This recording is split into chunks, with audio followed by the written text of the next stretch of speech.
They thought it was just a routine scan, some quiet backwater planet with noisy broadcasts and primitive tech. But after watching our history channels, they didn't speak, they didn't land, they just marked us as a level 10 threat and vanished. Now Earth is racing to answer a question no one expected. What exactly did they see? The first warning sign came when the U.S. Department of Defense picked up a strange signal from low Earth orbit. It looked like a TV broadcast but was packed with strange data they couldn't decode. At first, they thought it was just a glitch, maybe a foreign satellite acting up. But then, Canada reported the same signal, then Brazil, then India, all within an hour. 3 hours later, the signal stopped. Then came the real shock. A message sent in 5 human languages and 25 digital formats. It repeated one line. Human species confirmed. Level 10 threat. Protocol escalation required. Logan Barrett wasn't supposed to see that message. He wasn't military or government, just a systems analyst at Orbital Scope, a NASA contractor. His job was writing code to keep expensive satellites from crashing into space junk. That morning, he was debugging a French weather satellite when the whole office went silent. Everyone stared at the main screen. Alien contact. No ships, no words. Just a label. Level 10. I didn't even know the scale went to 10, someone said. It doesn't, Logan replied. It did now. And within 48 hours, the Pentagon convened a response task force. Not a defense unit, a diplomatic one, because the aliens hadn't attacked, they hadn't even approached, they had just observed, watched Earth's satellite spectrum like someone binging a show on mute. And apparently they'd locked onto broadcast signals from the History Channel, National Geographic archives, even old wartime documentaries uploaded to public feeds. That's how the conclusion came, from history itself. By the end of the week, Logan was recruited. Not for his combat skills, which were non-existent, or his strategic acumen, which was average at best. He was chosen because he understood signal drift, waveform patterns, and how historical data packets might have been intercepted over decades. He could trace what the aliens saw, and maybe, just maybe, he could help explain it. The team he joined was called Verax, a mash of bureaucratic departments, half military, half civilian. Their goal? Figure out what exactly made humanity a level 10 threat and if it could be undone. The briefing took place inside a repurposed data vault beneath Cheyenne Mountain. A general stood beside a screen that looped through grainy footage. Mushroom clouds, trench warfare, space shuttle disasters, famines, protests, riots, colonial massacres, and televised executions. Logan watched, numb. The general cleared his throat. We've confirmed that the alien observer vessel entered our orbital path roughly 8 months ago. Silent, stealth mode, no contact, just passive intake. They watched everything? Logan asked. Everything public, especially anything on frequency bands between 20 and 300 MHz. That includes old TV stations, emergency broadcasts, amateur radio, and satellite uplinks. Apparently, they were curious about our emergent social trajectory, and they got the worst of it. Exactly. Logan leaned forward. Do we know what a level 10 actually means to them? Yes. It means we're a species capable of unregulated planet-wide violence, sustained ecological self-destruction, and history-dependent escalation. It's a designation reserved for life forms that pose an existential risk, not just to themselves, but to nearby species if they achieve interstellar mobility. So we scared them with documentaries. The general didn't laugh. We need you to reconstruct what they likely saw and help build a counter-narrative, something that shows our growth, our restraint, our capacity for change. Isn't that exactly what we don't put on TV? Unfortunately, Logan's job changed overnight. He was given access to everything: archival feeds, alien signal records, satellite logs, even partial decryption of the alien vessel's metadata tags. With his help, they recreated the viewing timeline. It started with documentaries, old black and white wartime reels.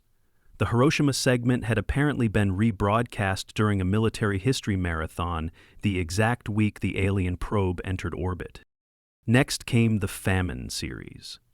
Grainy 1980s footage of starving children set to a somber score, broadcast on a humanitarian awareness channel that had been bouncing off a weather satellite. The probe had cataloged it under population regulation rituals. Then the worst of it, a History Channel dramatization of nuclear winter scenarios. Logan traced the data packet himself. It had re-aired during an end-of-the-world theme week and had reached the probe during its third orbital cycle.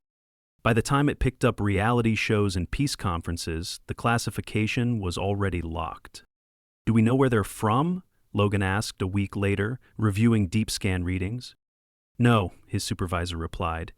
"Just that they left a beacon at the orbital edge, and they're watching." The beacon's signal was active, a constant check-in, a reminder. The classification hadn't changed. Not yet. That night, Logan had trouble sleeping. His shoulder ached, an old injury from a cycling accident 3 years back. He'd fractured his clavicle after a driver ran a red light. Surgery, 3 pins, months of rehab. It still flared up in the cold. He rubbed the joint absently as he replayed the data packets in his mind. What kind of species judges another solely by its past? Then again, what else would they have? Humanity's historical record, when stripped of context and compassion, looked like a warning label. The next morning, Logan submitted a plan. Not a counternarrative, a conversation. "Let's transmit a sequence," he said. "Not polished, not scripted, just real footage.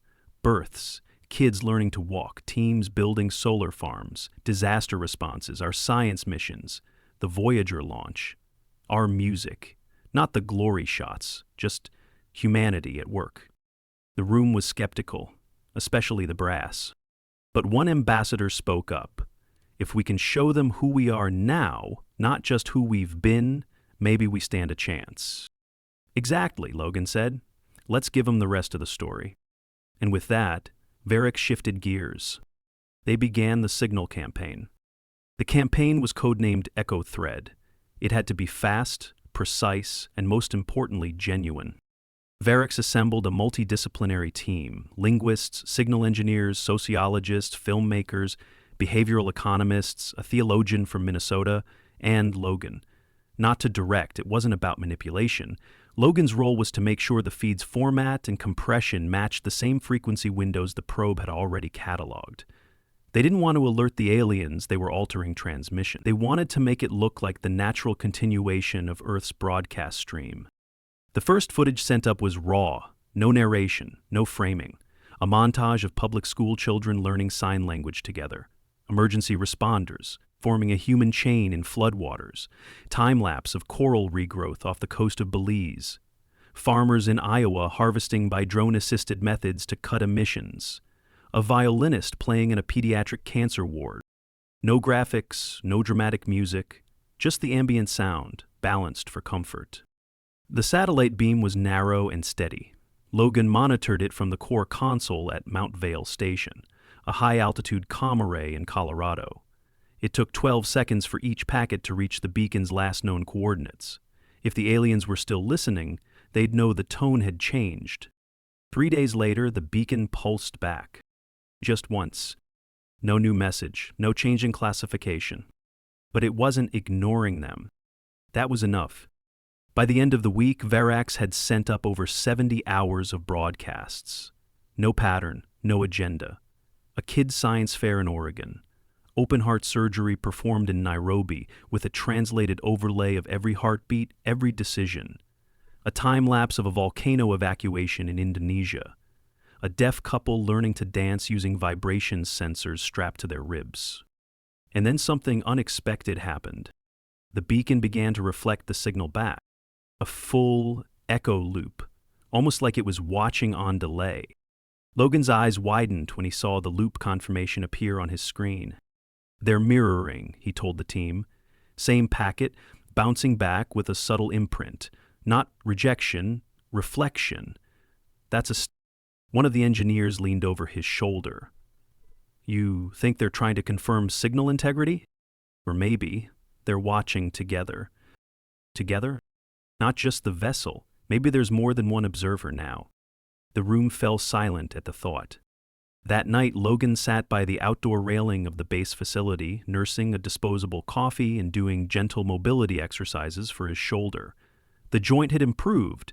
He still couldn't lift the arm past 120 degrees without pain, and he avoided sleeping on that side. But he was nearly 3 weeks into a consistent routine and had regained over 70% of his range. He did 3 wall walks and rested. Just as he reached for the gel wrap to cool the inflammation, his screen chimed. An alert. The probe had shifted. It hadn't moved in orbit since it first arrived. Now it had rotated, facing Earth, with what analysts interpreted as its communication array. Varric scrambled within minutes. 2 hours later, the probe spoke. Not in words, not in language. In playback. It returned a spliced sequence of Earth's own footage, edited by unknown means, sequenced into a pattern that no human AI could replicate without days of render time. First frame, a time-lapse of an infant opening its eyes. Next, the blood cells from the open heart surgery. Then, Voyager, floating away. Then, silence. It ended on the sound of wind. "That's not a reply," someone whispered. "It's a response," Logan said. They called it the mirror pulse. The aliens hadn't downgraded the Level 10 classification, but they'd answered in Earth's own voice. The committee pored over it for hours. Some said it was a threat, others an invitation. Logan sat through it 3 times before he realized what it was. A test. "They want to see how we interpret ourselves," he told the room. "They've shown us our own soul. Now they're watching our reaction." That changed everything. The team shifted strategies again, not to impress, but to reflect. More human reality, more nuance. The footage that followed was careful and unsparing. Prison reform, survivors of violence telling their stories, earthquake rescue teams working through the night, arguments, forgiveness, street interviews, public apologies. The idea was simple. Humans weren't hiding their darkness anymore, but they were choosing to show what they did with it. The beacon pulsed again. This time a timestamp, 10 digits, a countdown. "We're getting a visit," someone said. "Or an audit," said someone else. Logan didn't speculate. He just kept working. 17 days after the mirror pulse, a shuttle entered low Earth orbit. It didn't look like anything on NASA's radar. No propulsion signature, no visible seams. It simply shimmered into proximity, like a ship passing through a curtain. And it stayed there, not descending, not fleeing. Just hovering, watching. The world went still. Varric went into full containment mode. No public statements, no alerts, just wait and watch. 3 days passed.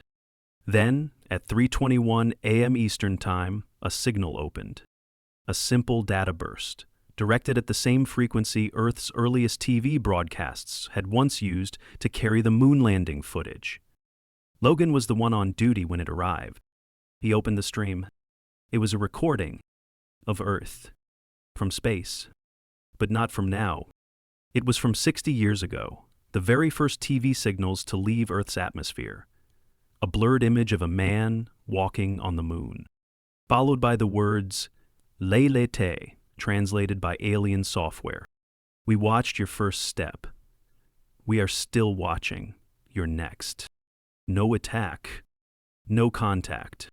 Just that. Logan leaned back in his chair. His shoulder ached. He applied the gel, watching Earth's rotation through the real-time feed beside the message. He didn't speak. He didn't need to. The aliens had spoken enough. The message hit every global network within minutes. Despite Varric's best efforts to contain the signal, someone leaked the raw translation. Maybe a rogue staffer, maybe a systems breach. Either way, the clip of the aliens echoing back the moon landing, with that final line, became the most watched piece of footage in human history by the end of the day. "We watched your first step. We are still watching, you're next. Speculation exploded. Was it a warning, a challenge, a test of humility? Logan watched the media spiral from a quiet room at the Mount Vale base. His shoulder was healing well, he had full forward flexion again, and his physiotherapy notes from the base medic were marked, progressing as expected. He was even cleared to sleep on that side, though he still preferred not to. The scar from the plate insertion was barely visible now, just a pale reminder along his collarbone. The rest of the world wasn't healing nearly as smoothly. Some called for defense measures, military escalation, missile platforms in orbit. Others pushed for immediate surrender or appeasement. Religions weighed in, economists, political theorists. Everyone had a take. Varix, though, stayed quiet. They weren't interested in panic or power. Their only mission was clarity. And Logan had an idea. "We've been trying to convince them we're good," he told the senior team that evening, "but that's not what they want." The director, a stern-faced woman named Carla Dunn, leaned forward. "Then what do they want?" "They want to know if we understand ourselves." The original Level 10 classification, it wasn't just about what we did. It was about what we believed about what we did. And what's your proposal? We respond. Not with another reel, not with propaganda. We go live. The room fell silent. "Live?" someone asked. "You want to broadcast to them, unfiltered?" Logan nodded. "Yes. A live panel. Scientists, children, artists, veterans, journalists, a rabbi, a soldier, a surgeon. We talk to each other. In front of them. No script. No edits. Just one honest hour about what it means to be human today." Dunny stared at him. "That could go very wrong." "It could," Logan agreed. "But that's humanity, isn't it?" They called it the Humanity Stream. The panel was assembled in 3 days. Logan wasn't on it, by his own request. He stayed at the signal center, monitoring the feed. The studio was simple. Clean lines, no backdrops. Just 10 people from 10 walks of life, seated around a round table. A quiet signal of equality. The discussion began with a simple question from the host, a soft-spoken Afghan-American journalist. "What part of our past are you most afraid the aliens saw?" A surgeon talked about war injuries. A child talked about pollution. A teacher talked about slavery. Then came the second question. What part of our present would you want them to understand? That's when things shifted. The rabbi talked about funerals, how people come together in loss. The soldier spoke of reconciliation with former enemies. The scientist mentioned a global research team working on a clean water synthesizer that was open sourcing every step. And then the final question, what should we become next? They didn't all agree. Some wanted humility, others wanted ambition. One said Earth should stay quiet, not risk cosmic attention. Another said we owed it to ourselves to aim for the stars. But no one argued. Not in the hostile sense. They listened. It ran for exactly 62 minutes. No one interrupted. The feed was sent straight to the orbital probe on a steady beam. Nothing fancy, no metadata. Just truth. The beacon shut down 6 hours later. No warning, no fanfare, just quiet. Logan sat in the comms room, blinking at the blank screen. The orbitals confirmed it. The probe was gone. Not destroyed, not cloaked. Gone. A perfect exit, leaving no trace. Varix declared a watch status but acknowledged privately that the aliens had moved on. Not as enemies. Not as invaders. Just as watchers, satisfied with their observation. The debrief took weeks. Logan sat through testimony panels, filled out statements, and was finally given release papers and a commendation. Civilian tier. "You're cleared to return to private life," Dunn said with a rare smile. "Or not. You could stay. Varix always needs more people who understand how to speak honestly without saying too much." Logan shook his head. "I need time. I think Earth needs time." She nodded. "Take care of the shoulder." "It's finally stopped clicking," he said. 6 months later, Logan sat at a university auditorium in Arizona, watching a group of engineering students present a prototype for autonomous disaster recovery drones. The footage showed them loading supplies, navigating rough terrain, distributing rations. Every drone had the same message stenciled on its frame: humanity in progress. He smiled. After the presentation, a professor handed him a small package. Inside, a copy of the Humanity Stream broadcast, preserved in archival plastic. Beside it, a handwritten note. "We watched it together, thank you." Logan didn't know who sent it, there was no name. But he looked up at the stars that night and felt something settle inside him. Maybe Earth was still dangerous, but it was also something else. Where and becoming. It was a full year before Logan Barrett saw anything even remotely alien again. He'd returned to his work at Orbital Scope, splitting time between low Earth satellite telemetry and consulting for new international communication standards. The agency had quietly adopted Verax protocols as industry norms: log parsing, data normalization, emission controls, all now carefully monitored to ensure Earth's broadcasts carried more clarity than chaos. The History Channel, notably, had replaced its World at War marathons with a new docu-series titled Progress in Motion. Public interest in space ethics surged. Schools taught signal literacy. Engineers learned how to tag data in ways intelligible beyond human languages. And Logan? He settled into a rhythm. Twice-weekly therapy to keep the shoulder limber, long walks, occasional guest lectures, no more full-time defense work, no more government missions. Just Earth. Then, on the anniversary of the probe's disappearance, something happened. It was 2:13 a.m. when the alert came. Not loud, not even insistent. Just a single green light blinking on a private workstation in the corner of Logan's apartment, connected to a sideband receiver he'd built himself. It wasn't a probe. It wasn't a message. It was a signal. And it was playing music. No words, no images. Just a haunting, layered orchestration. Low harmonic pulses interspersed with chime-like tones that matched the frequency of human heartbeats under moderate stress. It ran for 23 minutes, then stopped. Logan captured every second. He took it straight to Dunn at Verax. They analyzed it for days. No embedded data, no instructions, no return channel.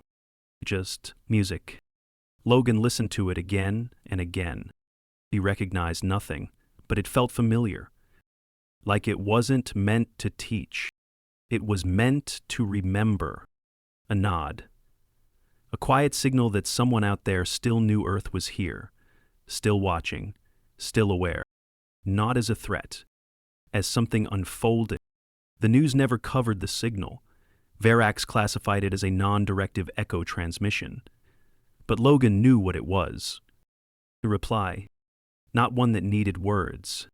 3 months later, Logan stood at the dedication ceremony of the new Verax beacon array, a series of civilian-run transmitters designed to record, preserve, and slowly release curated slices of Earth's global life. Births, art, weather patterns, symphonies, protests, reconciliations, all tagged and spaced over decades, not for aliens to monitor, but so that, when the stars next listened, Earth would not need to explain. The signal would already speak. A little girl approached Logan at the event. She was holding a handmade model of the alien probe, built out of recycled cardboard and silver foil. She looked up at him with wide eyes. "Did they ever come back?" she asked. He smiled. "Not yet." Will they?" "I think so." "Were they mad at us?" "No," Logan said, bending carefully to meet her eyes. "They were scared, because they didn't know what we were becoming." She nodded like she understood, even if she didn't. Then she handed him the model. "You can keep it, you met them first." Logan took it carefully in his healing hand. The shoulder still pulled a little if he held anything too long. The therapist said it would take another 4 or 5 months for full strength. He didn't mind, it was slow, but real, like Earth. That night, Logan stood on his apartment balcony, the model probe resting on the railing beside him. The stars were unusually clear. He played the alien music one more time. No answers, no endings. Just tone. He didn't know if the visitors would return or if their judgment had shifted, but that no longer mattered. They had seen Earth's worst and chosen to stay. Then, after seeing its effort, they had left. And left behind hope. A fragile, orbiting promise that Earth wasn't a threat because of what it was, but because of what it might become. Logan looked up at the stars, then down at the tiny model. "Message received," he said softly. He walked inside, turned off the lights, and left the music playing. Outside, the signal array blinked once more. Quietly, steadily. For anyone still listening,